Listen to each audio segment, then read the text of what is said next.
Sejam muito bem-vindos a mais um Na Real.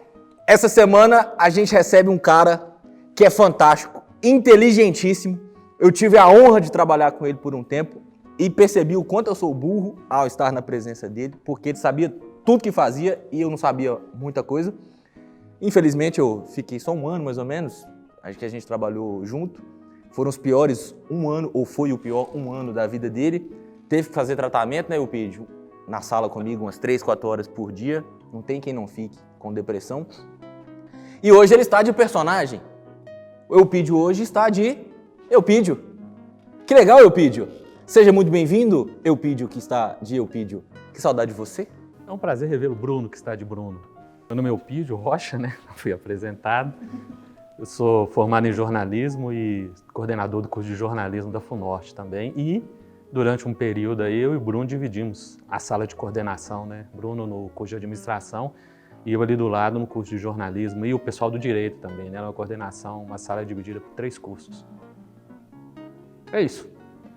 Muito obrigado, Eupídio. Obrigado pela sua participação. Foi excelente ouvir. Foi um prazer ouvir. Rocha Matos, até semana que vem. Como é que é a sua visão do ensino para os próximos anos, Eupídio? Eu sei que a gente estava conversando um pouco ali fora sobre a realidade, como que a instituição está se adequando, mas qual é a sua opinião? Para que rumo que você acha que o ensino vai caminhar nos próximos anos?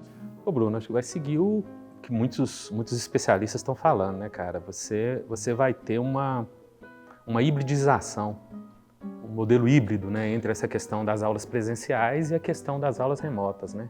Porque, querendo ou não, as aulas remotas foram muito importantes para as pessoas que não residem na cidade e que, de certa forma, puderam acompanhar as atividades com mais tranquilidade, né?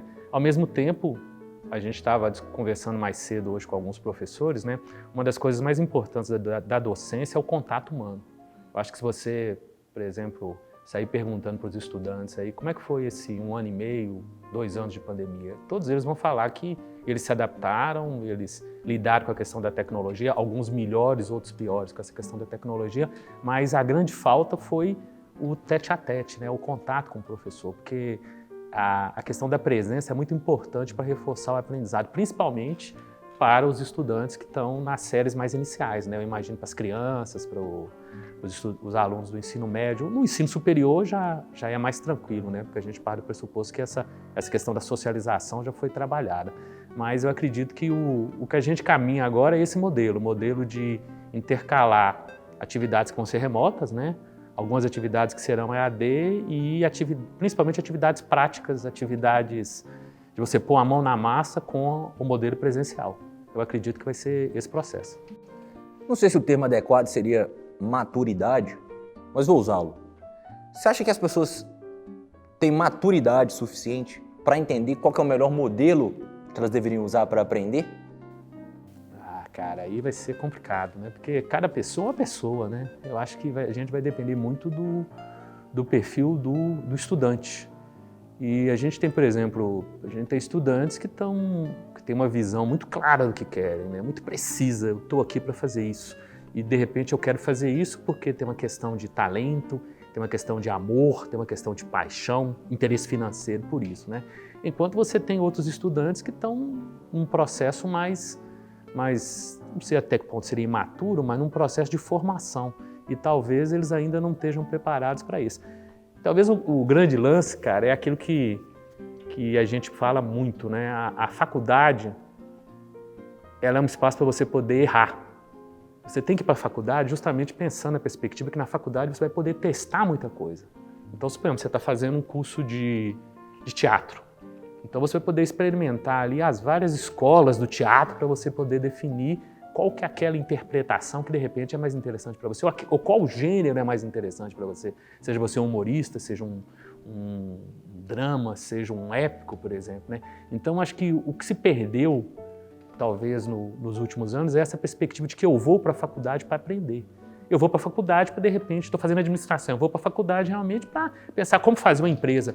Se não der certo, eu testei as possibilidades, aí eu aprendi o que funciona ou não. Eu vou para a faculdade porque eu estou fazendo jornalismo.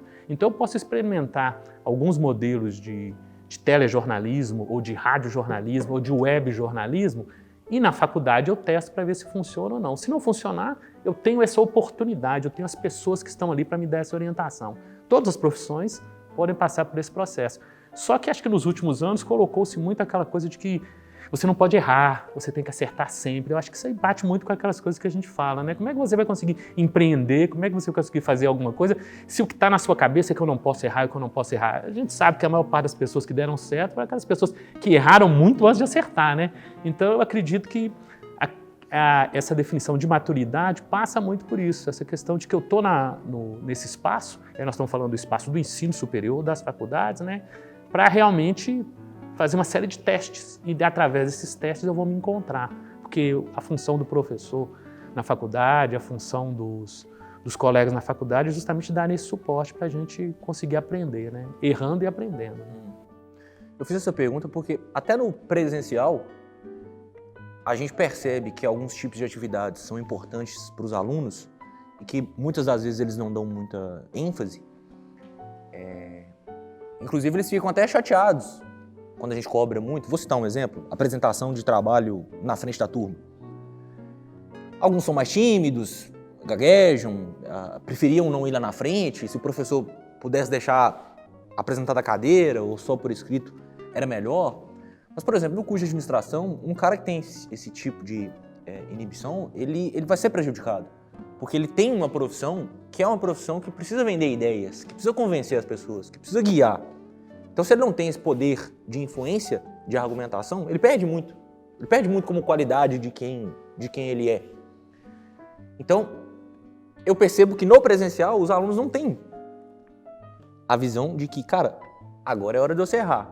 Você não é bom nisso? Então, agora é a hora de você vir aqui pra frente e treinar.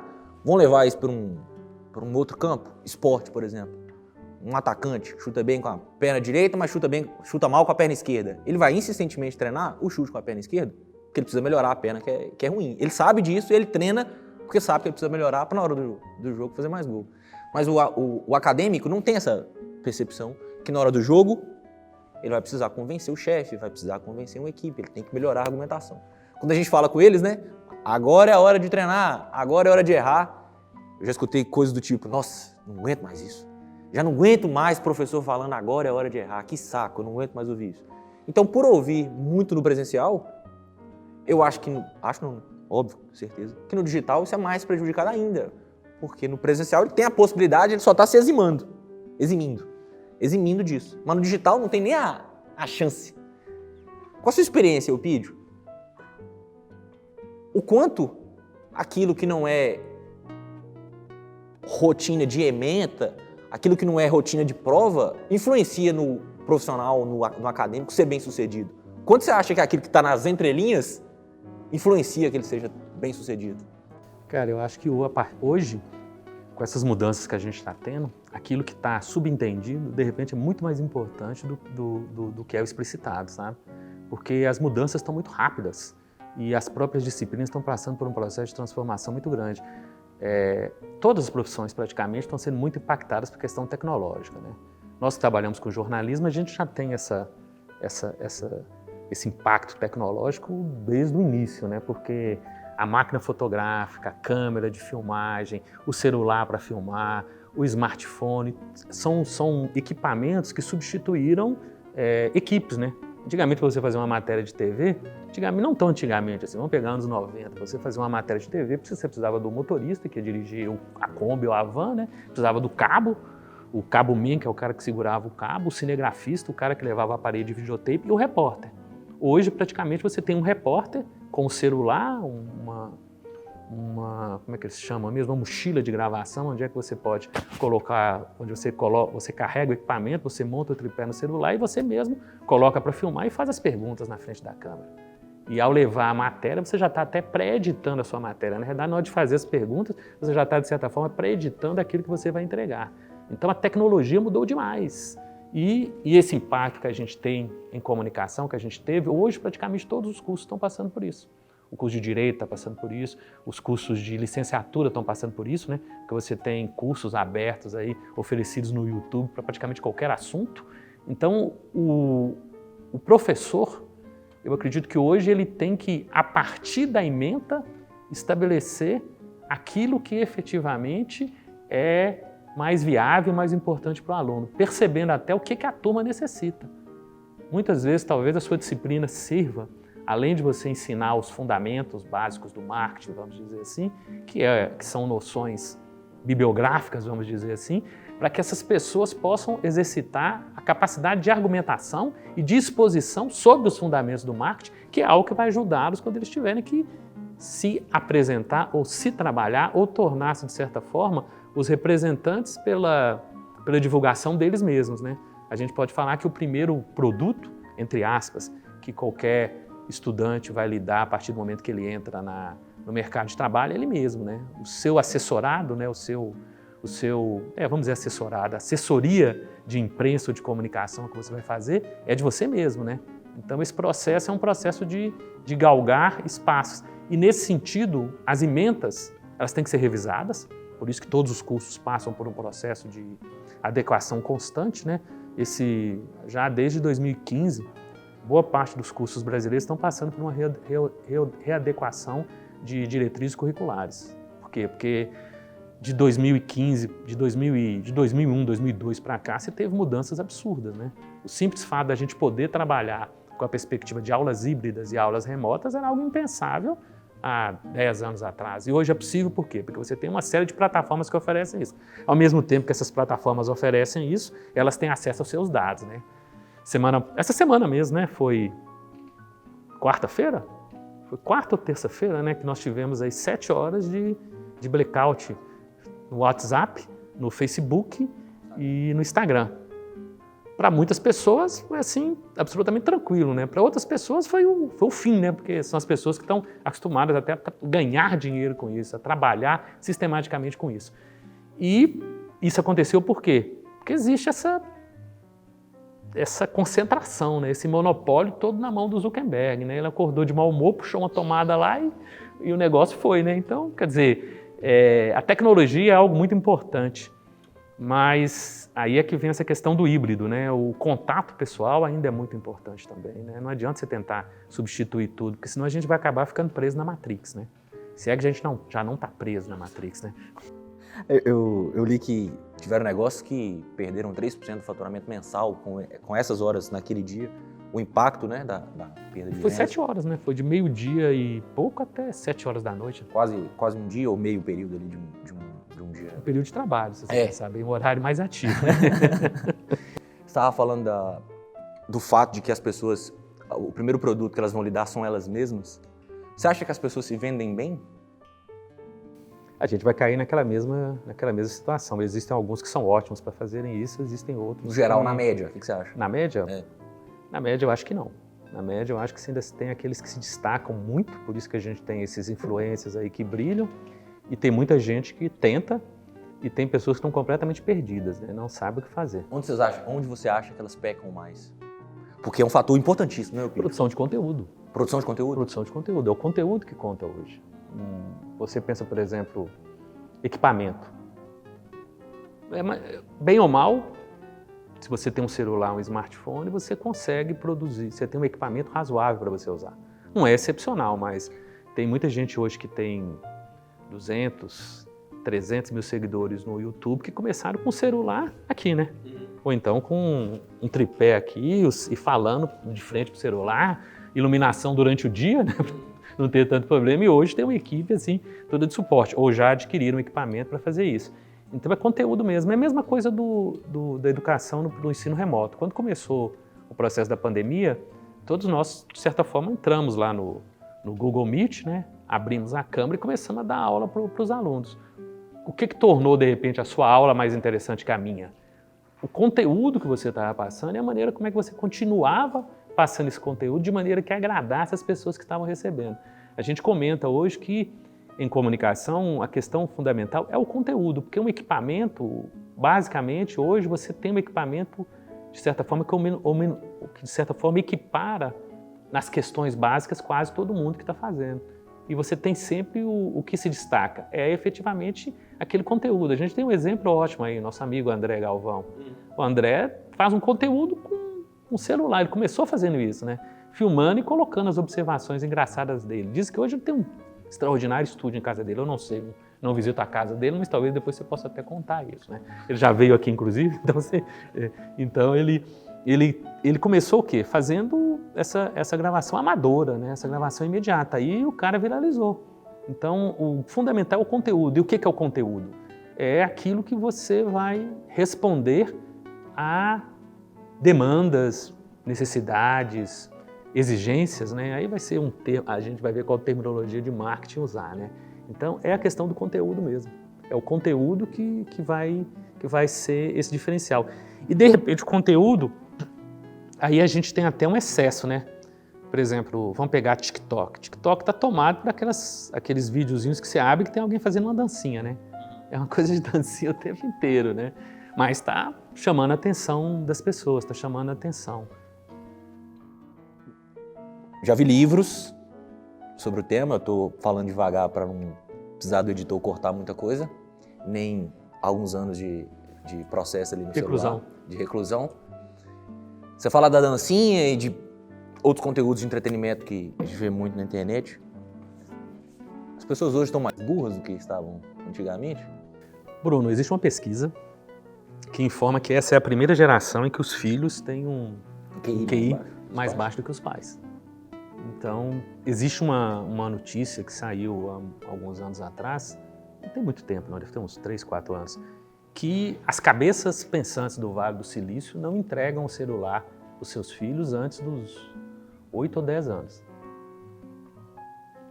Aí a gente já tem uma perspectiva, né? A gente sabe, por exemplo, através da leitura, você exercita o seu cérebro e movimenta uma série de conexões para você ler, entender o que você leu e traduzir aquilo que você leu e entendeu de uma maneira que você consiga reter aquilo. Não é tudo que vai acontecer, mas você faz esse exercício através da leitura mesmo, da questão do ler mesmo, né?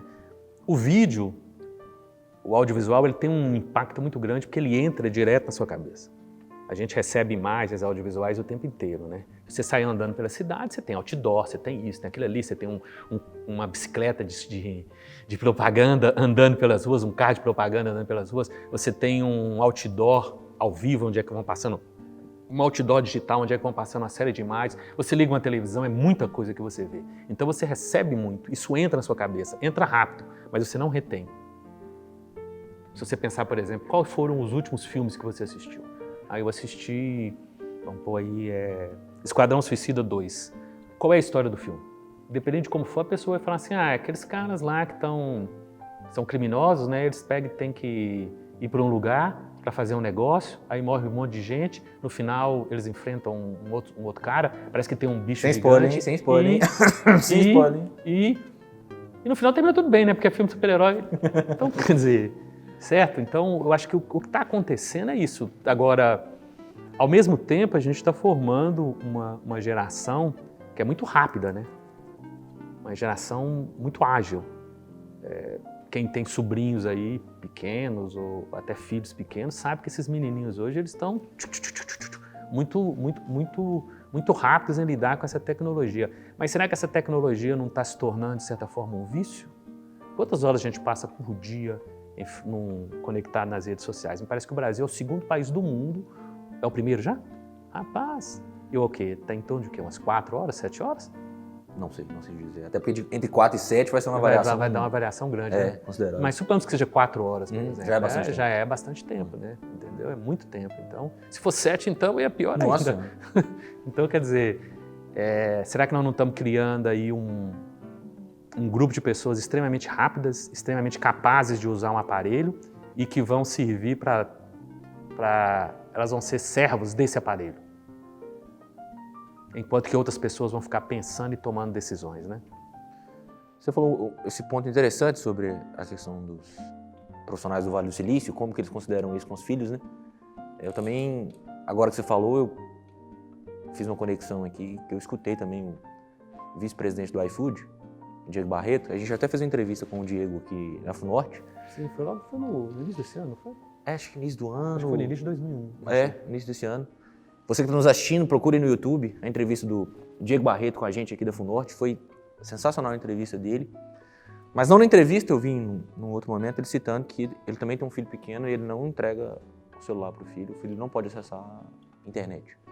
Então, acho que é um pouco dessa linha do que você está explicando. O quanto alguns tipos de comportamento e de habilidades precisam ser desenvolvidas, né, Eupídio? E socializar com outras crianças, ler, refletir, criticar. A questão do algoritmo sempre entregar pra gente aquilo que a gente quer ver. Aquilo que você consome é aquilo que ele te entrega, né? Então, talvez esse seja o grande ponto, né? Tudo bem que tem um risco também da própria criança acessar algumas coisas que ela não deveria pela idade, mas eu acho que a formação do senso crítico ela fica muito limitada com acesso à internet, com a questão dos algoritmos. Porque com um bom uso é sensacional. Sim, porque você tem que pensar a quantidade de informação que você tem hoje, cara. Se você quiser, você acha o quê? Você tem a obra de praticamente alguns dos maiores escritores disponível para você ler, para você acessar e ler de forma gratuita. Você tem eventos online que é uma coisa impressionante. Como, por exemplo, muito estudante teria a oportunidade de participar de alguns dos congressos e alguns dos eventos mais interessantes, seja em administração, seja em jornalismo, seja em direito, seja em enfermagem, medicina, etc., etc., sem a perspectiva online. Então, quer dizer, você tem uma oferta muito grande. Talvez o grande problema seja esse, é uma oferta excessiva, é muita informação e, de repente, você acaba mergulhando numa infodemia, né? Nós não tivemos uma pandemia, de repente, uma infodemia, um excesso de informações que acaba nos prendendo dentro de uma roda viva. Eu acabei de ver um vídeo, eu tenho que ver um outro vídeo, eu acabei de ler um texto, preciso pesquisar sobre isso e vou, e o aparelho vai me fornecendo isso até para a questão dos algoritmos. Tem o termo infoxicação, excesso de informação. Não tem umas... Acho que já faz o quê? Uns 3, 4 anos já começaram a surgir essas clínicas de tratamento para as pessoas que são viciadas em ficar com o celular, não consegue, né? Não consegue ficar dizendo. Tem uns brinquedinhos para criança agora, para desestressar? Tem uns, eu não sei se alguém tem filho aqui, mas tem uns de borracha que elas vão apertando as bolinhas assim, então é um brinquedo para criança. Aí você pensa, por exemplo, uma criança que de repente começa a ouvir que tem um cara no YouTube que ele acompanha e esse cara está conseguindo, sei lá, 10 mil, 15 mil, 20 mil, 30 mil visualizações e que isso é um sucesso. E de repente essa pessoa que ele acompanha é uma outra criança. E aí de repente ele fala assim, gente, se fulano pode, por que eu não posso também? E aí ele começa a fazer os vídeos, posta, e aí fica vendo que está tendo 1, 2, 3, 4, 5, 6, não está chegando a 30, 50 visualizações. Não vai criando que sensação que vai ter? Não vai criando a sensação de ansiedade, não vai criando a sensação de fracasso, não vai criando a sensação de que eu não estou conseguindo fazer uma coisa, isso não vai gerar um Cria na gente que já passou por muita coisa, quanto mais uma criança. Exatamente. Eu me lembro que no começo quer dizer, no momento em que o Instagram pegou e todo mundo achava assim uma coisa sensacional, o lance todo era postar e automaticamente ficar olhando. Nossa, 1, 2, 3, 4. Tanto é que eles cortaram, né? Durante um tempo, assim, vamos tirar isso aqui porque as pessoas estão pirando. Essa análise que você fez desse mundo digital, algumas pessoas sabendo usar muito bem, ganhando dinheiro, algumas só sendo reféns e consumindo conteúdo atrás de conteúdo. Será que é algo que a internet criou ou algo que a internet potencializou? Será que a gente já vive um mundo há muitos anos que tem pessoas que são controladoras do restante, que pensam e que entendem muito bem o que estão fazendo e tem um restante que só segue? Cara, 1900, acho que foi 1998, ou foi o início dos anos 2000, tem um cineasta americano chamado Michael Moore.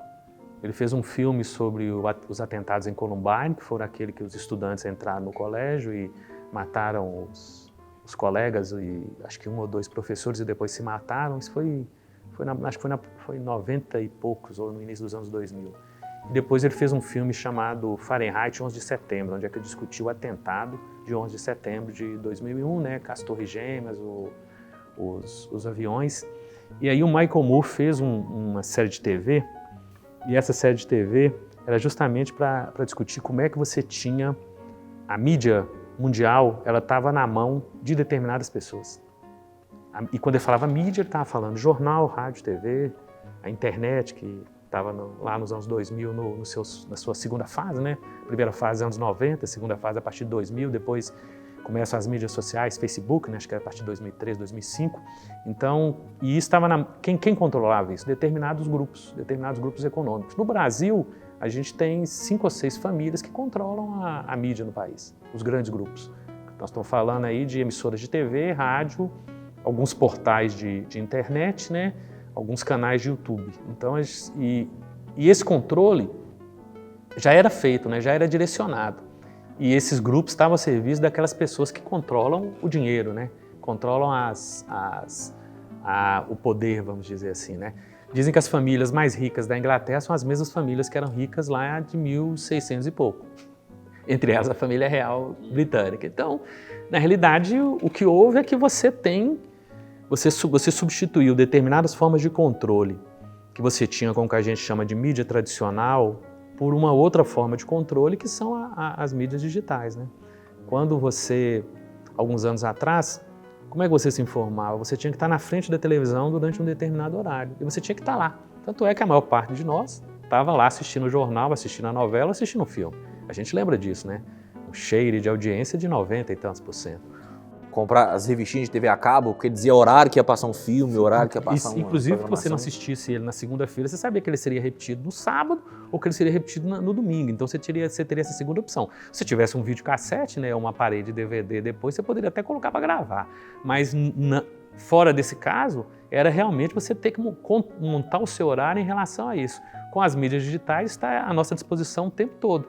Então o que houve? Você substituiu um grupo que controlava o acesso à informação por um outro grupo.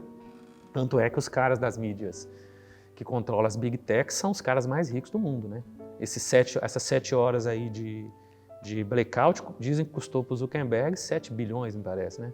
Possivelmente o homem mais poderoso do mundo, Zuckerberg. Um dos mais poderosos do mundo, né? É aquela trinca fantástica, né? É o Google, o Facebook, Instagram, o WhatsApp, né? O Telegram, não vamos esquecer dele, né? Que está lá correndo por fora, né? O YouTube, né? Então, quer dizer, o Twitter, quer dizer, quem são essas pessoas? São esses caras aí que a gente sabe que eles acordam todo dia alguns milhões mais ricos, né? E ao final do ano eles estão alguns bilhões, né? O Jeff Bezos era o cara, foi durante um tempo o cara mais rico. Tá uma loucura isso. Amanhã é ele, à tarde é o Elon Musk, isso, depois Musk. vem o os Bernard Arnault. Os dois já se preparam, já foram ao espaço, né? Já estão planejando isso. Então, o Bezos foi muito beneficiado pela pandemia. A Amazon fez uma evolução fantástica, né? Porque a Amazon entregava tudo, né? Você estava precisando de uma câmera nova para o seu computador, você estava precisando de um celular, porque o seu celular antigo não estava conseguindo permitir o acesso ao Classroom para você acompanhar as aulas, ele estava lá te oferecendo com uma entrega rápida, né? Que aí é uma questão de logística também, né? Então, acho que o que houve aí foi que a evolução tecnológica trouxe um determinado grupo de barões, mas não vamos enganar, esses caras das Big Techs estão aí, mas o cara do petróleo continua lá, o cara da TV tradicional continua lá. Quais são os bilionários brasileiros?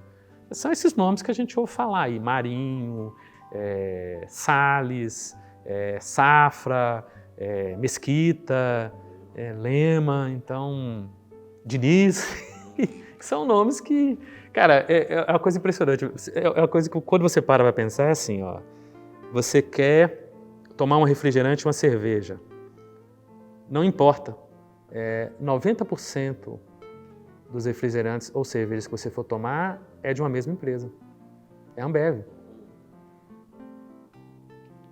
Quer dizer, não faz muita diferença se eu gosto disso, eu gosto daquilo outro. É uma empresa.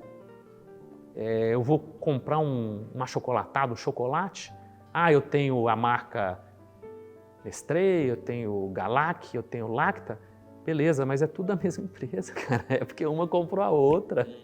Água mineral, não, tem essa, tem aquela, não, meu amigo, acaba ficando na mão de uma ou duas. E provavelmente, talvez o cara da Ambev está nessa também. Então, quer dizer, é uma questão de que o mundo é muito desigual. Acho que uma das coisas que a gente aprendeu muito e está vendo hoje, né, principalmente por causa da pandemia, é a questão da desigualdade. Da mesma maneira que nós estamos aqui caminhando por um processo de vacinação lento, mas contínuo, vamos dizer assim, talvez poderia ser muito mais rápido, né? Poderia ter sido muito mais rápido, existem países que estão com índice de vacinação absurdo, que são justamente os países mais pobres, né? Enquanto que tem países aí que jogou vacina fora, que estava perto da validade, né? Então, quer dizer, a gente tem uma desigualdade muito grande no mundo. E a pandemia, aparentemente, ela está trabalhando muito mais para reforçar a desigualdade do que realmente gerar o melhor de nós, igual a gente pensava há algum tempo. O discurso que está sendo vendido, né? Num primeiro momento a gente pensou muito nisso, né? Que haveria uma união. Teve uma união, você conseguiu desenvolver uma vacina em tempo extremamente rápido, né? Como é que você consegue? Foi o quê? Um ano e pouco para desenvolver uma vacina, né? Tá certo que houve um big investimento e, obviamente, vai gerar um lucro muito grande para quem detém as patentes, né? Mas foi um momento de junção. Ao mesmo tempo, tem países aí que estão com índice de vacinação mínimo, né? Se você pudesse fazer alguma coisa para tornar Montes Claros uma cidade melhor para se viver, o que você faria? Cara, Montes Claros, eu acho que o grande problema da cidade é a questão do meio ambiente. A cidade precisa de mais árvores, mais espaços verdes, mais acesso à natureza. Acho que o que está faltando na cidade é isso. Uma das coisas que me incomoda muito foi o que foi feito ali na Praça Dr. Carlos, onde eles tiraram todas as árvores, tacaram cimento e aumentou assustadoramente a questão do calor nessa cidade nossa, né? E tem essas praças aí que estão passando por reforma, então eu acho que o caminho para essa cidade, acho que talvez uma consciência ambiental seja necessária, mais isso.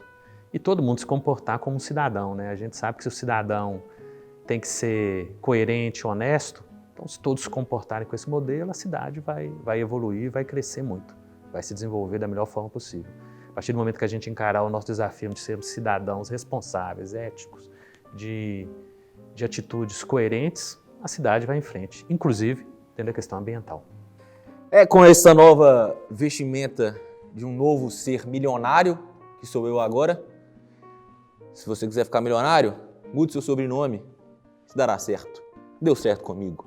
Eupídio, obrigado demais pela sua presença. Eu imagino que todos vocês que estão nos assistindo aprenderam muito com o Eupídio. Falei que ele era inteligente, falei no começo, gente, eu fiquei 1 ano com esse cara e não teve um momento que eu parecia inteligente. Foi burro, todos os momentos eu encontrava com o Eupídio, inclusive agora nesse programa, quem assistiu quer que o Eupídio agora seja o apresentador e não mais eu. E aí tem um detalhe, F5, por que você não falou do F5? Poxa, te deu espaço ali, fala do F5.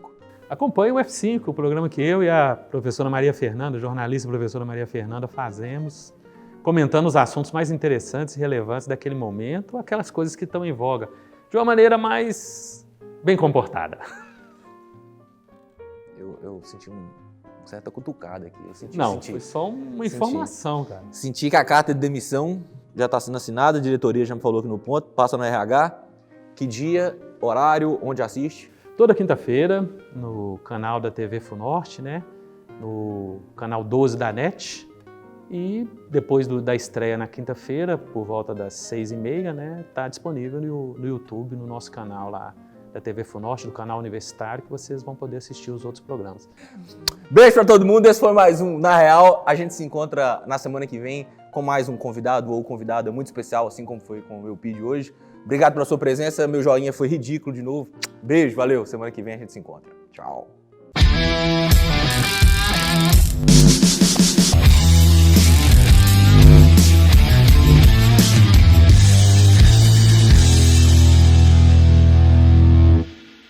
Olá pessoal, você conhece a TV Funorte?